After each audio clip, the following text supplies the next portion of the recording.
Saksikan perbincangan saya dengan Ketua Umum Partai Bulan Bintang, Bapak MS Kaban. Pak Kaban, Anda salah satu tokoh di partai, selain juga Pak Yusril, kemudian ada Pak Yusron.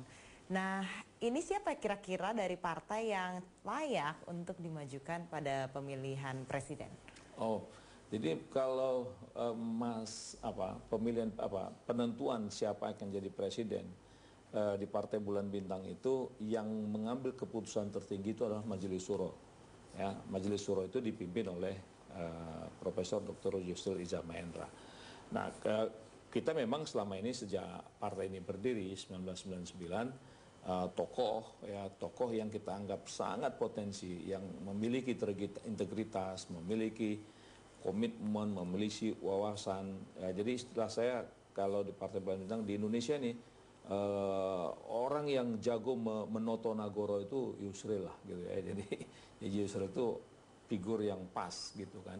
Nah, tetapi kita juga sebagai sudah menunjukkan bahwa kita selalu melihat kepentingan negara. Ya, contoh, pada waktu tahun 1999 ketika Partai Bulan Bintang mengajukan Yusril sebagai calon presiden, tapi pada saat itu gitu kan, pada saat itu ada 3 tokoh nasional yang maju yang disahkan oleh MPR sebagai calon. Nah, kita melihat bahwasanya wah, ini kalau kita tetap ngotot dan bertahan, ini bisa membuat suasana nasional bisa katakanlah bermasalah, ruwet gitu.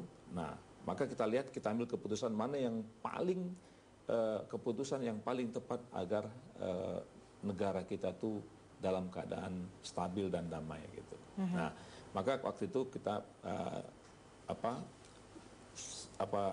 tunjukkan sikap bahwa Profesor Yusril menarik diri.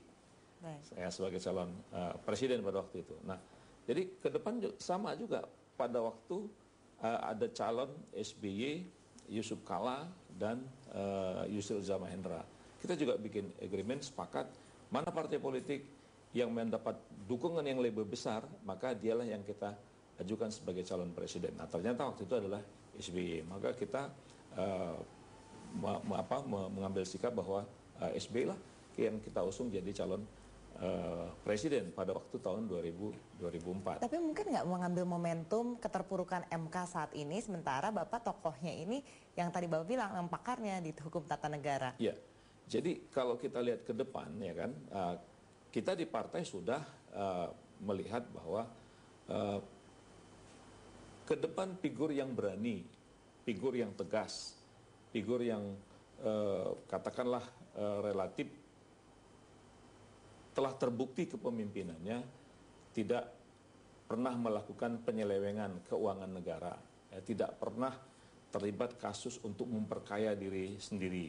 Nah, itu saya kira Pak Yusril sudah teruji dan terbukti. Nah, kita tinggal melihat partner untuk berkoalisi di masa yang akan datang. Nah, tapi kita masih melihat figur Pak Yusril. Tapi itu pun nanti kan Pak Yusril yang akan mengambil keputusan. Tapi kalau kami sebagai orang partai melihat bahwa hari ini tokoh seperti Yusril itu kita usung bukan karena dia ketua Majelis Syuro, tapi karena memang karakter kenegarawanan yang dia miliki. Nah, kita butuh pemimpin yang negarawan, ya. Jangan pemimpin atau jangan sampai pemimpin yang dia terlalu berpikir tentang kepentingan dari mana dia berasal. Misalnya dari PBB, maka dia lebih mementingkan bagaimana kelompok-kelompok PBB misalnya. Menurut saya itu tidak pas. Tapi Pak Yusril ada isyarat bahwa dia akan mundur setelah pemilu 2014 jikalau memang PBB atau ini tidak masuk ke di DPR. Itu bagaimana dong Pak? Saya pikir memang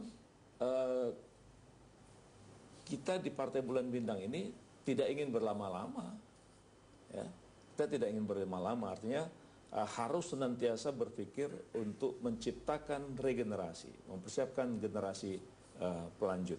Ya, kita menciptakan tokoh-tokoh, ya, karena kita yakin bahwasanya kalangan muda atau tokoh-tokoh muda, aktivis-aktivis partai yang muda yang ada di seluruh Indonesia ini yang berpotensi, kita harus beri kesempatan kepada mereka untuk memimpin partai.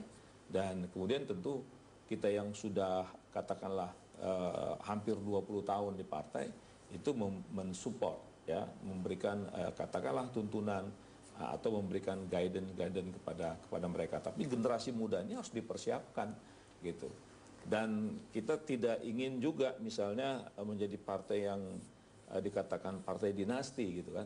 Jadi kita akan rekrut siapa saja dari tokoh-tokoh bangsa atau aktivis-aktivis yang mau membangun partai. Tanggapan Bapak soal wacana jika memang nantinya setelah 2014 ini kalah partai, apakah tetap akan jadi partai atau menjadi organisasi dakwah?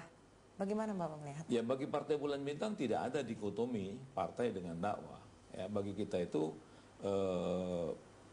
partai ya berdakwah, ya, berdakwah juga harus terorganisasi. Nah, persoalannya kan masalah partai ini kan memang karena cita-cita Partai Bulan Bintang ini sangat tinggi, dan nilai-nilainya sangat mulia. Ya, kemudian masyarakat belum memilihnya, ya ini tugas partai untuk terus meyakinkan, artinya terus memberikan pencerahan, pembelajaran kepada masyarakat. Toh berdasarkan undang-undang kan partai tetap berdiri. Partai ini tidak bisa dibubarkan terkecuali kalau terlibat korupsi kan gitu. Nah, Partai Bulan Bintang nggak terlibat korupsi, ya kan? Ini kan menyangkut masalah orang-orang memang masyarakat, ya namanya pun Bulan Bintang tinggi kan gitu, untuk menjangkaunya jauh gitu kan. Nah, tapi nggak apa-apa, yang penting nilai-nilainya itu yang harus terus kita sosialisasikan. Jika diberikan kesempatan memimpin, apa yang akan Bapak persembahkan untuk kesejahteraan rakyat? Kalau kita ya terus terang saja sangat yakin lah gitu ya, karena kita punya prinsip 1-4 ya, 1 bersih kemudian 4 makmur gitu ya. Jadi artinya yang pertama sekali memang Indonesia harus bersih dari kepentingan yang sifatnya pribadi, tapi bersih dalam menata negara dan bangsa ini. Misalnya apa? Misalnya kita bersihkan negara ini dari carut-marut sistem perundang-undangan. Jadi undang-undang kita itu sudah katakanlah semerawut, satu sama lain saling tabrakan, tumbang tindih. Nah, jadi ini harus bersih nih. Jadi kalau mau menata negara ini menjadi negara yang kuat, maka kepastian hukumnya itu tadi jangan sampai tumbang tindih. Jadi orang-orang yang melaksanakan hukum itu dalam konteks enforcement-nya juga harus bersih. Kemudian kelembagaannya, ya kelembagaan itu juga jangan tumpang tindih. Baik. Ya, nah ini 1, 4 makmur. Artinya apa? Bahwa kemakmuran itu dapat kita empowering dari sumber-sumber yang sangat signifikan kita punya. Saya selalu mengatakan bahwa cukup hanya dengan 4 sektor saja kita kelola sumber negara ini, maka rakyat kita itu dan pendapatan negara kita itu bisa berlipat ganda. Katakanlah ketahanan pangan pertanian. Yes, saya yakin dalam tempo 2 tahun kita sudah bisa swasembada dan pendapatan petani bisa meningkat tajam. Itu kita sudah bisa buktikan lah dari sektor kehutanan kita. Itu kebijakan pemerintah sekarang yang melakukan moratorium menurut saya itu sangat keliru, ya sangat salah. Itu mengakibatkan hutan kita tidak terkelola dengan baik. Ya. Moratorium itu hanya mengambil image internasional, tapi sebenarnya kita tidak dapat apa-apa, dan kemampuan kita mengelola hutan kita menjadi rusak. Ya. Jadi sektor kehutanan, dari sektor kehutanan ini dari apa yang kita sudah planning, ya, programkan, itu dalam tempo 5 tahun kita bisa menghasilkan devisa lebih dari 12 miliar dolar misalnya. Ya, nah itu. Kemudian yang ketiga dari sektor perikanan kelautan. Nah kemudian yang dahsyat itu adalah dari sektor pertambangan. Nah pertambangan, kenapa selama ini mengandalkan sistem pajak dan royalti, kenapa tidak kita kembalikan kepada sistem bagi hasil, dan karena itu milik negara, kekayaan negara, harus besar-besar digunakan untuk sebesar-besar kemakmuran rakyat. Nah, dengan pola ini saya sangat yakin Indonesia akan menjadi negara yang kuat, negara yang besar, di mana kunci utamanya adalah harus bersih. Nah, kemudian pertanyaannya, bersih kedua apa? Istana itu harus bersih dari korupsi. Baik, Pak Kaban, terima kasih banyak atas waktunya, dan itu tadi perbincangan saya dengan Ketua Umum dari Partai Bulan Bintang, MS Kaban, supaya bisa menjadi referensi bagi Anda pemirsa pada pemilu 2014 nanti. Kita kembali ke studio.